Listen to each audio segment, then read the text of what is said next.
This is episode 2 for Wednesday's class. Pick up again with Richard Nixon as Eisenhower's vice president. Eisenhower chose Nixon to balance the ticket. He gave him a younger candidate and, of course, his region being from California.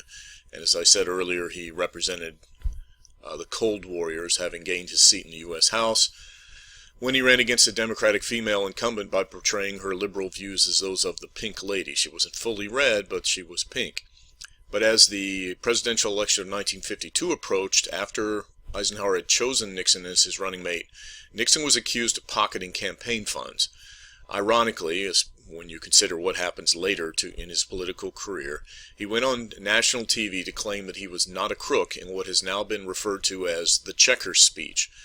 We'll watch a little bit of this in class, but the main point of it is that he argued that, hey, if I'm taking any money, which is what he was accused of, taking money from his campaign, that his family would be wealthy, he would be wealthy, and that it was a false accusation, and he was, quote, not a crook, which is exactly what he will say when it comes to Watergate in the 1970s.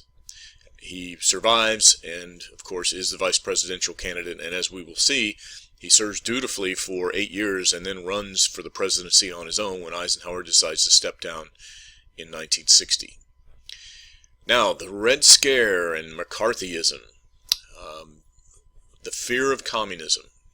We've seen it before. We know why Americans fear communism, but the fact that the Russians or the Soviets were pushing expansion, threatening to take over the world. China was now communist, and we had in mind the idea that all the communist nations were all allied to each other, and that communism, like a terrible virus, might wash up on our own shores and destroy our own culture of freedom.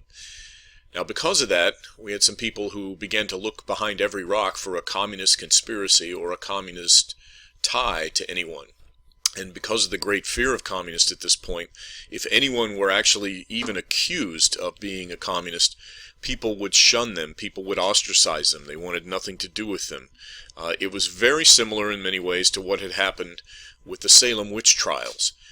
Not that communism wasn't a threat to the U.S., because it was, but the idea that there were communists throughout our culture who were trying to destroy us and they were behind every rock was really the going overboard, just as in Salem they had gone way overboard in their fear of something that didn't exist, which was witches, but going to the extent of creating these tribunals to go after them. Well, the tribunal in the 1950s was a Senate committee that was led by a man by the senator from Wisconsin by the name of Joseph McCarthy. And with the fall of the Iron Curtain and the possession of nukes by the Soviets, once again we fear communism. Joseph McCarthy was a junior senator from Wisconsin who was chairman of the Senate Internal Security Committee, which along with the House Committee called the House Committee on Un-American Affairs, they were looking for commies behind every rock. Now, very quickly, McCarthy, because he's a chairman of this committee, rose to prominence because just by implying or accusing someone of being a communist, their lives would be totally destroyed. So he had ultimate power for quite a while, or a short period of time, very intense power for a short period of time. And he continued to have investigations into all kinds of things. The truth was that the majority of the people that he went after because they were liberal. And obviously if you were liberal, your views were a little bit more towards the communist side than if you were very conservative. The problem was that when he would accuse people, again, their lives would be ruined and destroyed. And you see one of the examples of this, it was a report put out by Congress called Red Channels about people in the media and in Hollywood and in TV who were possibly communist. And if your name was printed in here, then your life was definitely thrown upside down. Lots of famous people were in there. Eventually, just as with the Salem witch trials, people will come to understand that McCarthy has gone way overboard, and they'll almost sort of wake up overnight from their weird view of all of this and realize that McCarthy is really just a charlatan. And this famously occurred when McCarthy actually began to accuse the U.S. military of being full of communists, and in a roundabout way accused President Eisenhower of being or having some connection to communism.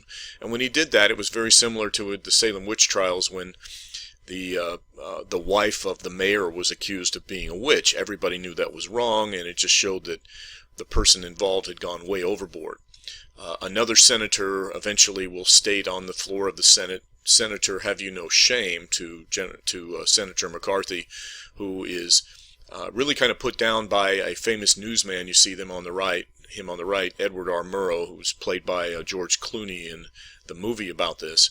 Murrow was the beginning of a long line of reporters and media people who were considered to be sort of icons of society and had a huge impact on the way the culture looked at things. Murrow's television show went after McCarthy, which was a great risk, but proved that most of what he did was a sham. McCarthy was censured by the Senate and actually died a year later after he was removed from the Senate of alcoholism. But this fear of communism led to people going overboard, which is something that we always have to be prepared for, because in our culture we are human, and people will sometimes fear something more than they should have. And in this case, the whole scenario was memorialized in a book that was written about the Salem witch trials, but was written for the purpose of really exposing what was going on in the 1950s. And that, of course, was The Crucible, that written by Arthur Miller, that actually explained the basic premise that was taking place. So this is a cautionary tale for Americans that we can go overboard at some cases, and we need to always be vigilant for that.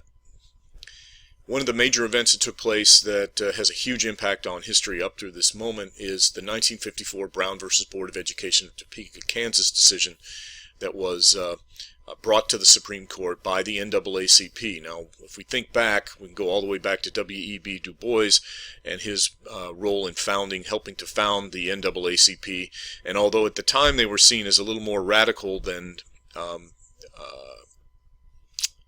Booker T. Washington, the truth is that the method they wanted to use to get rid of racism and to try and, or at least get rid of segregation, was to use the court system. And although it took them a long time, in 1954 the Supreme Court managed to, with the arguments of the man you see here in the middle, that's Thurgood Marshall, he will argue before the Supreme Court that separate but equal was always separate but unequal. And specifically, he will use the information from the Dahl test, which we've already discussed in class, as sociological evidence for how bad segregation is and how it affects the people who are segregated.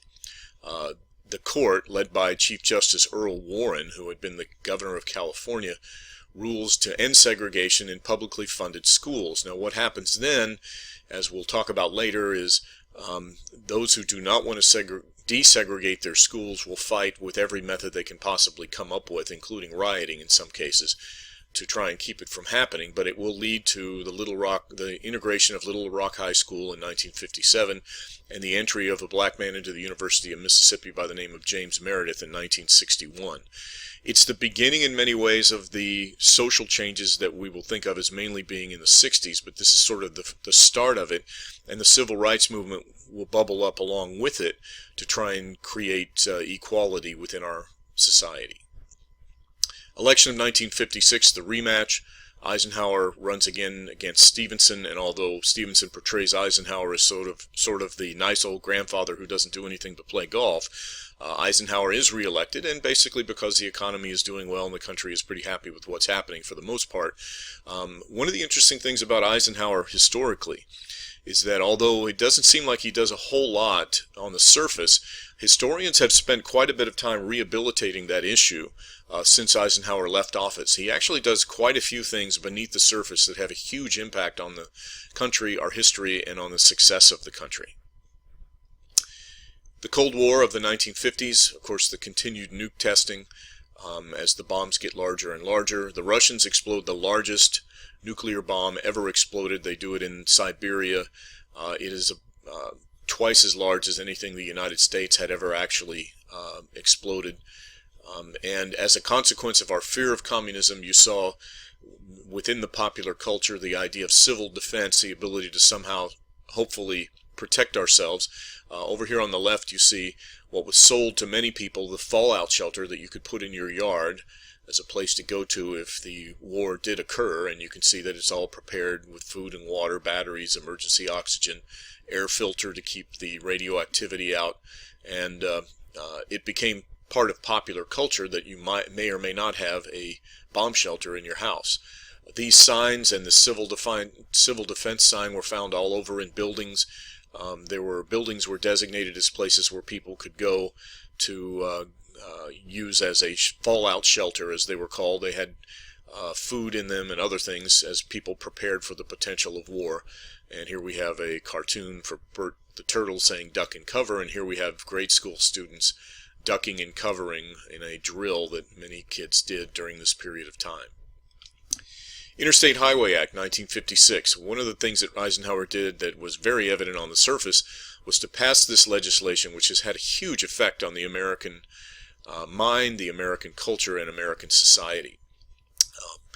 Creating the Interstate in Defense Highways Act. Now, it's interesting, this was actually portrayed not just as a way of transporting things, but also as something dealing with defense. And in fact, there are specific regulations about the bridges and the roads themselves that allow for what we thought we were going to use at that point, which is to be able to move our missiles that could fire to Russia on trucks. And so there had to be a certain amount of straightaway, the bridges had to be a minimum height, and there were other requirements on all of the highways that actually were related to defense. But that's really not the big impact that we have here. What happens is, of course, that when this is developed, it means that you can now move across the country without having to go through a series of local roads, state roads that may or may not connect to others, and instead creates this vast network of high speed, at least they're supposed to be when there's not too much traffic, highways across the United States. It's great for transportation, for vacations, for hauling freight.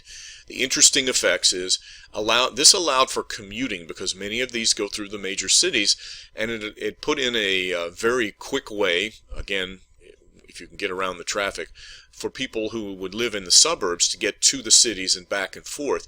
And it actually leads to more suburbs being created and a loss of tax base by the cities themselves as people move to the suburbs, and the ones who move out are the ones who can, usually the ones who are a little more affluent, leaving the people in the inner cities who are less affluent, have less wherewithal, and creating really sort of these centers of poverty in many of the cities as a result. It was not something people predicted, but it was definitely a result that took place as a result when the highways were installed. Another thing that happened was it basically killed railroad passenger business, because people now will use jets, although it's not related directly to the Interstate Highway Act, but because of jet travel coming around, railroad passenger business falls. And then the other thing that happens is it takes a huge bite out of transporting things by rail, because you can now put them in trucks and get them there quicker. You don't have to take it off the rail car and load it onto something else.